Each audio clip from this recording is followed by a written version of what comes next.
Firman Tuhan tidak pernah gagal menyampaikan apa yang dikehendaki Tuhan. Firman Tuhan juga berkata, langit bumi boleh berlalu, tapi firman-Ku tidak berlalu. Alangkah sukarnya langit dan bumi ini berlalu. Tidak mungkin pun, saudara. Walaupun itu mungkin, saudara, tapi firman Tuhan tidak berubah, tidak berlalu. Biarlah kita percayai sepenuhnya firman Tuhan ini, karena firman Tuhan sangat teguh, tidak bergoyang, sangat stabil, tidak berubah. Mengapa? Karena firman Tuhan itu Tuhan sendiri. Pada mulanya adalah firman. Firman itu bersama-sama dengan Allah. Firman itu adalah Allah sendiri. Firman itu juga Allah.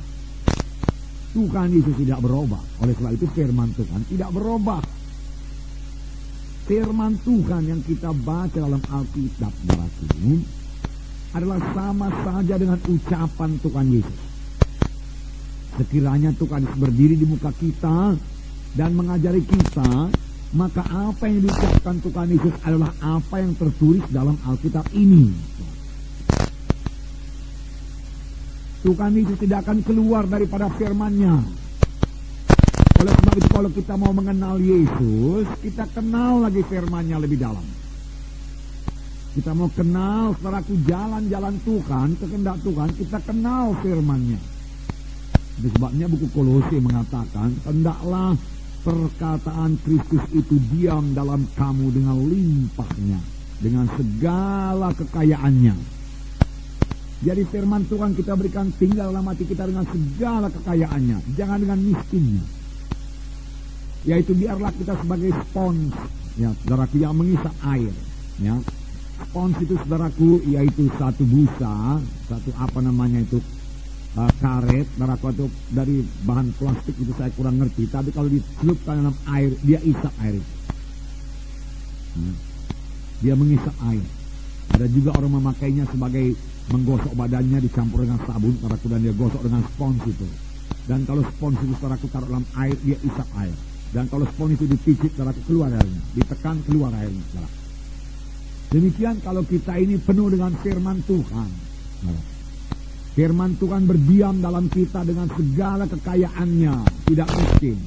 Maka ada persoalan yang kita hadapi, apa yang keluar adalah firman Tuhan. Kita dikritik, kita dapat mendapat tekanan, mendapat aniaya. Maka apakah reaksi kita? Firman Tuhan. Karena firman Tuhan sudah berdiam dengan kayanya dalam hati kita. Kalau kita kaya dengan firman Tuhan, saudaraku, kita juga kaya dalam segala perkara. Amin, saudaraku. Kalau saudara kaya dengan firman Tuhan, saudara juga kaya dalam segala perkara. Segala perkara apa saudara berkata? Saudara kaya dengan kesehatan, saudara kaya dengan pengertian, pengetahuan jalan Tuhan, hikmat Tuhan, saudara kaya. Ditambah lagi saudara kaya dengan berkat materi. Kalau saudara kaya dengan firman Tuhan. Amin, saudaraku. Mahal sekali firman Tuhan ini. Oleh sebab itu, saudaraku, jangan perlakukan Alkitab ini sebagai buku biasa. Kertasnya kertas biasa. Amin, saudaraku. Tulisannya, tintanya tinta biasa. Amin. Tapi isinya tidak biasa. Isinya jauh di atas ilmu-ilmu dunia ini, pengetahuan dunia ini. Isinya jauh di atas ilmu falsafah dunia ini. Nggak bisa dibandingkan itu, saudaraku. Karena isinya firman Tuhan, saudaraku.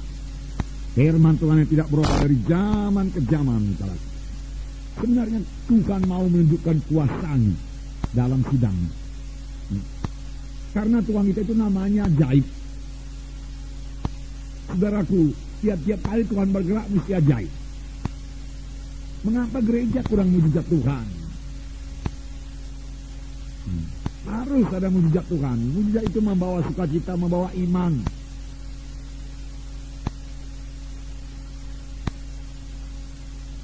Tabur firman Tuhan yang benar, maka saudaraku akan terjadi mujizat Tuhan. Kenapa? Karena firman Tuhan yang benar ditaburkan. Ada kuasa dalam firman Tuhan. Ada kuasa dalam firman Tuhan.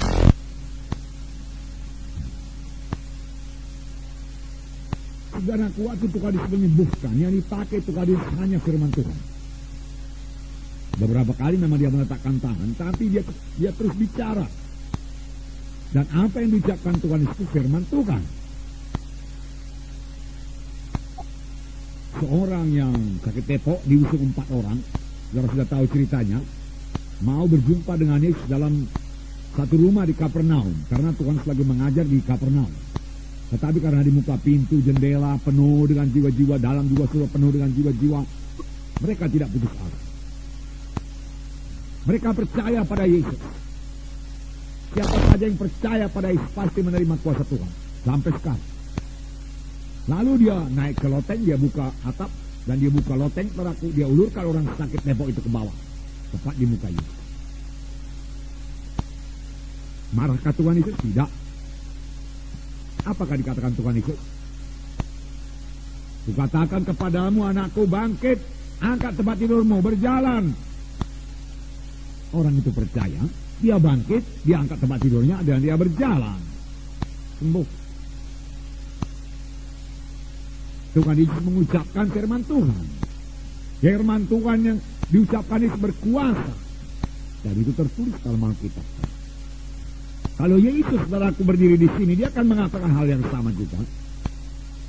Bertobatlah, sebab kerajaan surga sudah dekat. Dia akan berkata demikian. Seberapa banyak orang yang menerima aku, anak manusia, maka kepadanya diberi hak menjadi anak-anak Allah.